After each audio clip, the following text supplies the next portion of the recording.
Hello అండి, అందరికీ good evening. So neat MDS 2026 exam మనకి మే 2న జరిగింది. సో దానికి సంబంధించినటువంటి రిజల్ట్స్ ఈరోజు యాజ్ పర్ ద షెడ్యూల్ ఈరోజు ఈవినింగ్ రిలీజ్ చేయడం జరిగింది. సో దానికి సంబంధించి మనం ఇక్కడ ఒక పబ్లిక్ నోటీస్ అయితే చూస్తూ ఉన్నాం స్క్రీన్ పైన. సో ఎన్బిఎంఎస్ రిలీజ్ చేసినటువంటి నోటీస్ అనమాట ఇది. సో ఇదేంటంటే అసలు దీంట్లో కట్ ఆఫ్ ఎలా ఉంది ఏంటి అనేది ఇక్కడ మెన్షన్ చేశారు.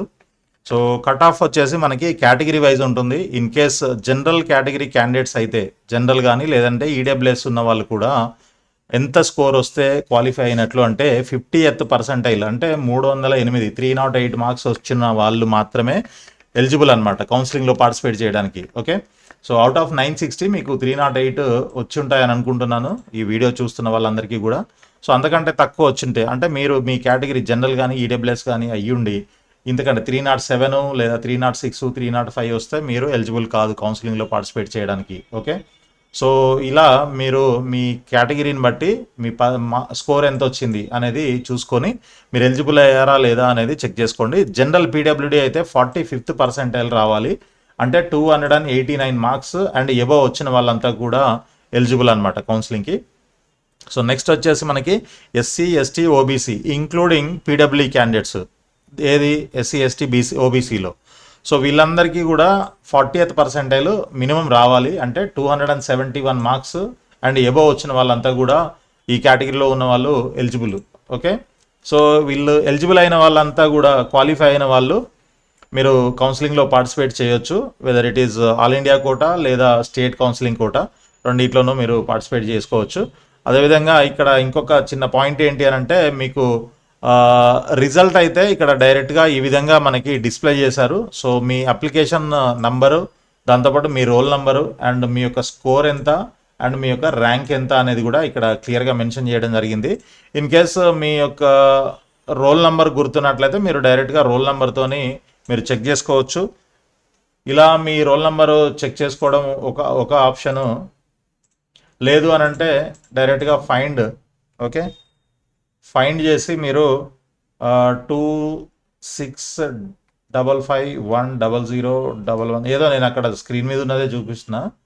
సో ఈ విధంగా మీరు చెక్ చేసి కూడా చూడొచ్చు. 2655100113.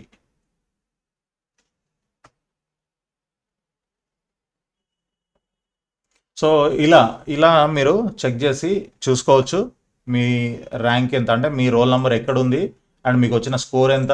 ఓకే, సో ఈ విధంగా మీ స్కోరు అండ్ మీ ర్యాంకు ఇవన్నీ కూడా మీరు చెక్ చేసుకునే ప్రయత్నం అయితే చేయొచ్చు అనమాట. ఓకే, సో దీనికి సంబంధించిన ర్యాంక్ కార్డ్స్ ఎప్పుడు వస్తాయి అని అంటే ర్యాంక్ కార్డ్స్ మీకు 10th జూన్ తర్వాత అవైలబుల్గా ఉంటాయని చెప్పేసి చెప్తున్నారు. 10th June on or after 10th June.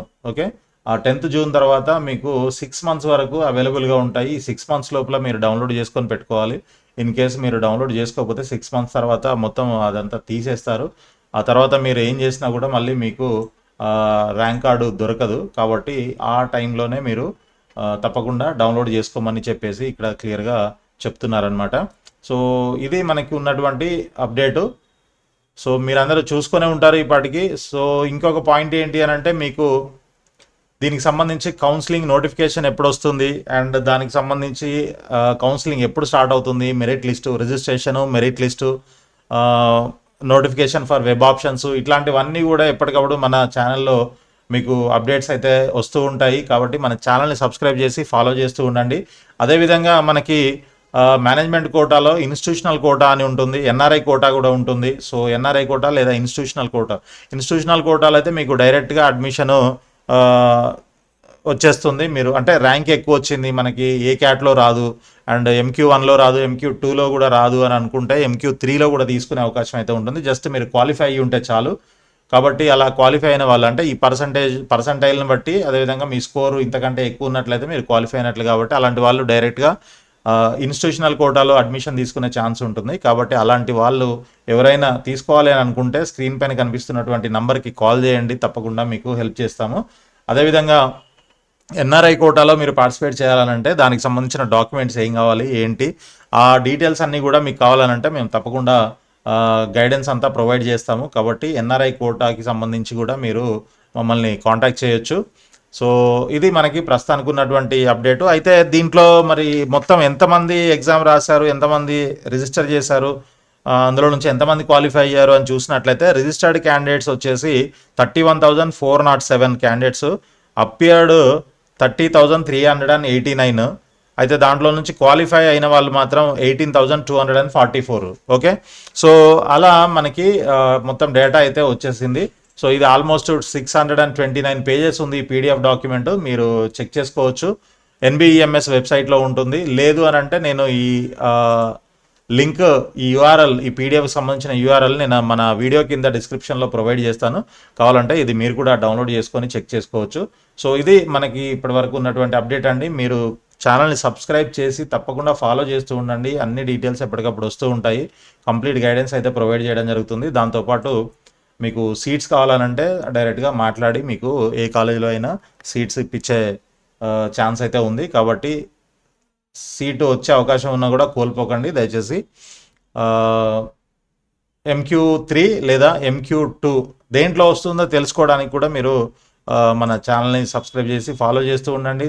తర్వాత వచ్చే వీడియోస్లో మీకు cut off closing ranks last year ఎలా ఉన్నాయి, ఈ సంవత్సరం ఎలా ఉండబోతున్నాయి, సీట్ వస్తుందా రాదా మన ర్యాంక్కి, ఇట్లాంటి డీటెయిల్స్ అన్ని కూడా ఆల్ ఇండియా కోటా లేదంటే స్టేట్ కౌన్సిలింగ్ కోటా ఏదైనా సరే అన్నీ మీకు అప్డేట్స్ అయితే వస్తూ ఉంటాయి.